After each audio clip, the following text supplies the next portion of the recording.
E aí, pessoal, vamos iniciar mais um estudo sobre isomeria constitucional ou plana.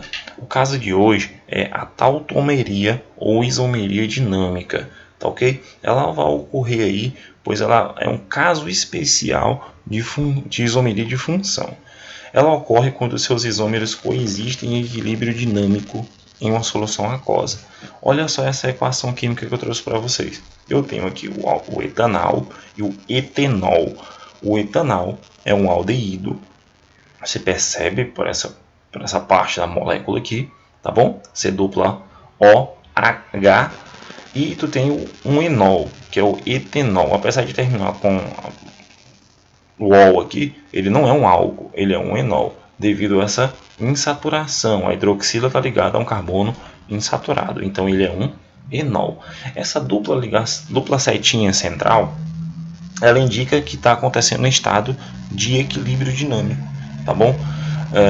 Essa estrutura se converte nessa e essa se converte nessa novamente, reagente em produto, produto em reagente, até eles chegarem em uma quantidade constante, em uma concentração constante depois de algum tempo, tá bom?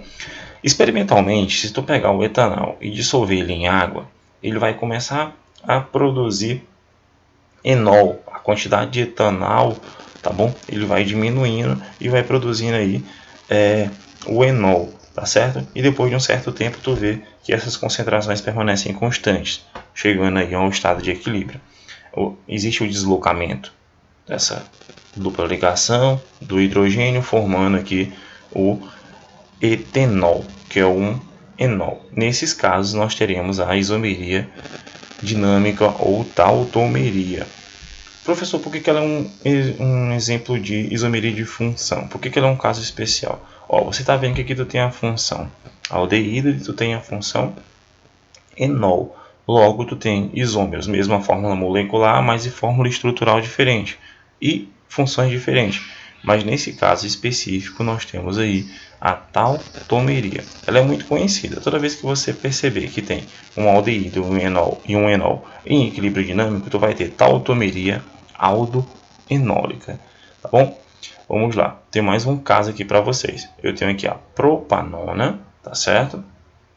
É um grupo, uma função química cetona que a gente conhece, esse oxigênio aqui ligado a um carbono secundário.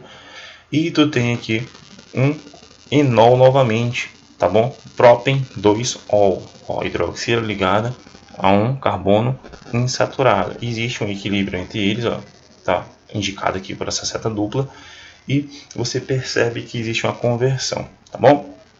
E aí tu tem a cetona e o enol. Nesse caso específico temos a tautomeria cetoenólica, tá ok? Uma coisa que eu quero que vocês prestem atenção, tanto nessa equação aqui como na anterior, é que essa setinha é maior para esse lado da reação, no sentido dos reagentes, do que no sentido dos produtos, é menorzinho. Tu tem aqui, ela indicando que tu tem uma maior quantidade de aldeído, tá bom? E uma menor quantidade de enol. Por que isso acontece? Porque o enol ele é menos estável, tá bom? São compostos altamente instáveis, ele tem uma estabilidade bem baixa. Então, no equilíbrio, tu vai ter uma maior quantidade de aldeído, tá bom? O equilíbrio ele não quer dizer que você tenha quantidades iguais, mas sim proporções constantes, quando suas concentrações se mantêm constantes. E no equilíbrio eu vou ter uma maior porção, experimentalmente é comprovado, de aldeído. Olha esse caso aqui também, eu tenho uma maior quantidade de cetona do que de enol, tá bom? No equilíbrio. Por quê?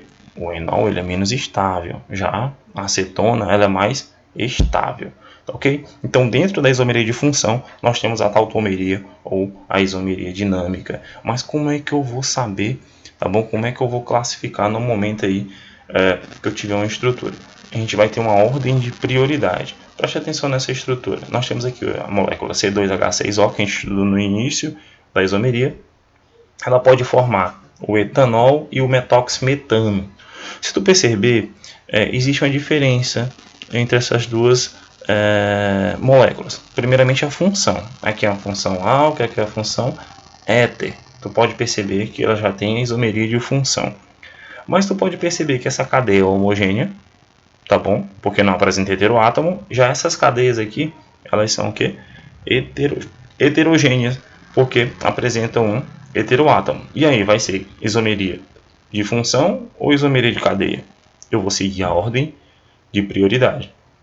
Olha só, eu tenho a função, cadeia, posição, metameria e tautomeria. Eu tenho listadas aqui todos os tipos de isomeria plana que a gente estudou até agora. E eu tenho essa ordem, tá bom, de prioridade: função, cadeia, posição, metameria e tautomeria. Se tiver um caso que apresente as duas isomerias, eu vou classificar a ordem de prioridade. Nesse caso aqui, eu vou ter tanto a função são diferentes, como as cadeias são diferentes. Mas quem vem primeiro, a função ou a cadeia? Função. Então, nesse caso, eu vou considerar a isomeria de função. Tá bom? Se eu tiver lá, no caso da tautomeria, são casos especiais. Então, eu tenho que prestar atenção. Normalmente, a questão vai falar sobre o equilíbrio, ok? Sobre as concentrações que vai acontecer ali na questão do equilíbrio. E aí, você vai classificar já lá como tautomeria. Tá ok? E principalmente nunca se esqueçam, tá? Determinado aqui, ó, tautomeria aldoenólica, quando é um aldeído e um enol, e a tautomeria cetoenólica, quando é apresentada entre uma acetona e um enol, tá ok? A gente fica por aqui, nunca se esqueçam dessa ordem de prioridade, tá bom? E até as próximas aulas. Fiquem com Deus.